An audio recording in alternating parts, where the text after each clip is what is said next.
So what's up sa inyo mga ka-Teka Mods, no? Ang ating pag-uusapan ngayong araw is ano nga ba yung totoong big bike? Marami kasing lumalabas ngayon na kategory ng motor na lower cc pero sports type. Akala ng karamihan is big bike. So ipapaliwanag ko sa inyo kung ano yung totoong big bike.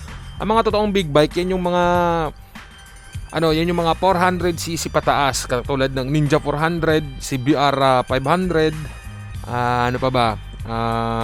CB400, yung mga talagang legit na big bike. Hindi yung mga, kaya kasi tayo akala natin big bike yung karamihan. Kasi namulat tayo sa kapanahunan natin. Syempre tayo mga batang 90s no, mga nanonood ng TV sa palabas ng MotoGP is namulat tayo na ang big bike is sports type. So maraming sports type na naglalabasan ngayon na small cc, small displacement. Pero akala natin big bike katulad ng Rossi Sigma 250, yan. Hindi siya big bike. Ano lang siya, sports type siya. Tulad nitong Rouser, yung ginagamit natin, Rouser RS200 ng Kawasaki. Yan ang small displacement lang din. Hindi siya mukhang big bike. Ay, hindi siya big bike talaga kasi small displacement lang siya. 200cc lang siya. Katulad nitong KTM RC 200 yung sports din nila. Tsaka yung Yamaha R15, syempre. Tapos yung dalawang Suzuki, yung GSX tsaka Gixxer. May GSX ano yata eh. Ewan ko kung may 250 yun. Basta alam ko may GSX 150 lang eh. Tapos yung Gixxer, ewan ko kung may 150 naman siya. Kasi Gixxer 250 ang pagkakalam ko. Nung bihira lang makakita ng ganun sa daan. Tapos ano pa ba? Yung Motorstar, yung Z2S nila. Tsaka yung Facon, alam ko 300, ano lang yun eh. 300cc lang yung Facon yata. So considered pa rin is hindi sa talaga siya big bike. Tapos yung CF Moto, yung 300SR, sports type siya pero hindi talaga siya big bike. Kahit yung R3 hindi talaga siya considered na big bike eh, kasi 320cc lang, alam ko 320cc lang siya, alam ko eh.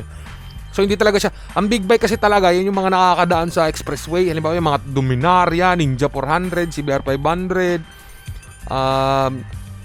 ano pa ba, basta yun yung mga legit na big bike. Kasi ngayon kasi dati namulat tayo sa, siyempre yung MotoGP nga, di ba? May kita natin doon, namulat tayo doon sa sports type na yun yung big bike talaga. Pero ngayon may mga sports type talaga na nilabas na hindi naman siya totally big bike. Huwag tayong mag-assume mga maangas dyan sa kalsada, yung tipong naka 300cc ka lang, 250cc na akala mo ikaw na yung hari ng kalsada. Huwag kang mayabang dahil di ka talaga big bike. Katulad ditong yung tunog ng inline 4 kasi common sa atin yan eh. Common na sa atin yung inline 4 na pag naarinig ka ng inline 4 talaga is big bike talaga yung inline 4. Pero ngayon may inline 4 na hindi big bike yung ZX25R 250cc pero inline 4, hindi talaga siya big bike. Yan big bike yan, ZX4RR, Cove 450, yan yung mga big bike talaga, yung mga 400cc pataas. So dati nga kahit ako makakita tayo ng classic na motor kahit sabihin natin yung Harley Davidson noon, hindi natin napapansin yan yung mga ganyan. Akala natin yung Harley Davidson hindi siya big bike pero big bike ang Harley Davidson. Ilang cc basta mataas ang cc ng mga Harley. Wala kang makikitang Harley na maliit ang cc. Tapos sa tunog pa lang malalaman kung ikaw mahilig ka sa motor. Katulad ko, ako mahilig ako sa motor kahit nga yung Raider lang pag natutulog ako sa bahay, may dumadaang motor, alam ko sa sarili ko na uy Raider to, uy NMAX to, uy Aerox to, uy Honda Click to. Sa sobrang hilig ko sa motor, nakakabisado ko yung itsura nila pati yung tunog. Pero syempre yung tunog doon sa stock pipe lang. Kapag ka nagpalit ng pipe, syempre hindi ko na makikilala. Yung sa inline 4 naman, pag nakarinig ka ng inline 4, hindi mo ma-recognize kung anong motor to, Ninja ba to, Honda ba to, or ano. Hindi mo mararecognize kasi ang inline 4 pare-paras lang yung tunog Mararecognize mo lang yan sa cc. Kung malalaman mo yung tunog ng 400, 600 tsaka 1000, kasi yung tunog ng 1000 mas ma-bass at tsaka mas mabigat talaga yung tunog ng 1000cc kumpara mo sa 400cc na inline 4. Tapos yung 600cc medyo malakas-lakas ang tunog at ma-bass talaga yung tunog niya. Doon mo na lang malalaman na uy ano pala to, higher, mas mataas hindi to 400cc, ano to 600 to o 1000 to. Doon mo malalaman sa tunog lang. Pero hindi mo sila malalaman katulad ng small cc, katulad ng mga Raider na common na dito sa ating lugar. May kita marami, sobrang dami na Raider. Kumbaga kabisado mo na yung tunog ng makina. So yun, sana may matutunan kayo dahil yun nga, hindi big bike ang lower cc na mga binanggit kong motor kanina. Sports lang sila tignan, oo.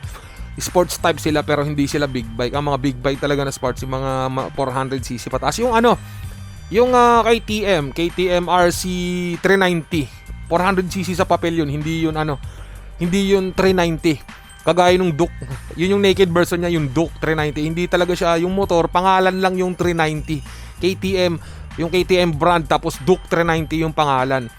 RC 390, ano yung 400cc yun, hindi yun 390cc. Ano lang yun, pangalan nila yun. Sa papel yun, ang displacement nun is 400. Yun ang big bike ng KTM.